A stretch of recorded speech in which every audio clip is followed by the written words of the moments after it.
Good afternoon, everybody. I'm very thankful for this opportunity. My name is Carlos Sanchez Mendoza. I'm representing a team of researchers on both sides of the Atlantic working at the interface of engineering and physiotherapy. We're working towards the development of new therapeutic paradigms for scoliosis. Scoliosis is a big problem. I'm sure most people here knew at least one person back in high school that suffered from this condition. The reason scoliosis is treated during adolescence is because it typically progresses during periods of rapid growth. The cause of scoliosis is still unknown, even in the 21st century, but we do know that bad posture and malformation feed one another in a vicious cycle. Existing therapies try to break this vicious cycle, just like we would do with a young tomato plant that needs to grow straight, only not quite as pretty. Existing therapies tend to increase the emotional and psychological burden of scoliosis patients and are very often ineffective because of undercompliance. Take the example of rigid braces, like the one shown here, that typically need to be worn for 23 hours per day over a period of up to 5 years. But you do not need a brace to be able to hold your pose. You have muscles, you're not a tomato plant. You may have poor perception of your own posture, and maybe you lose awareness of your posture, but that doesn't mean that you need a mechanical device to force you into shape.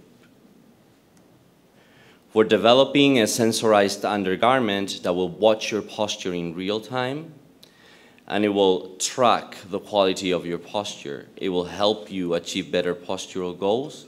It will even yell at you when you do poor posture, and it will congratulate you when you achieve new goals. At this point, we have been able to prove that the shape of the dorsal region can be sensed with portable, low-cost orientation sensors that can be easily embedded in textile supports. In the video, we see how a sequence of deformations of the dorsal region is followed with optical tracking equipment, and to the left, we see how these orientation readings are intimately related to those deformations to the point where we can reconstruct those shapes using the sensor readings alone, as shown in the bottom row.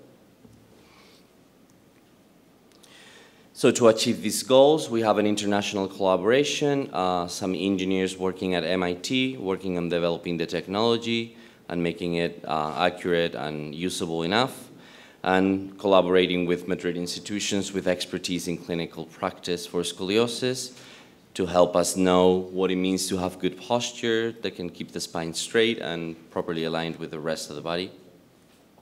And although our beachhead market would be for scoliosis is the most direct and obvious need that we have validated, there are a number of adjacent applications to which we can extend pretty easily, articulating around two axes of action, the first one being prevention. So just like we prevent the worsening of scoliosis, we can also apply the very same technology to prevent progression in other spinal conditions like kyphosis and lordosis. And also with elderly patients with osteopenia to prevent the development of osteoporosis fractures, which have been shown to benefit from proper posture. And there's a second axis of action involving pain management.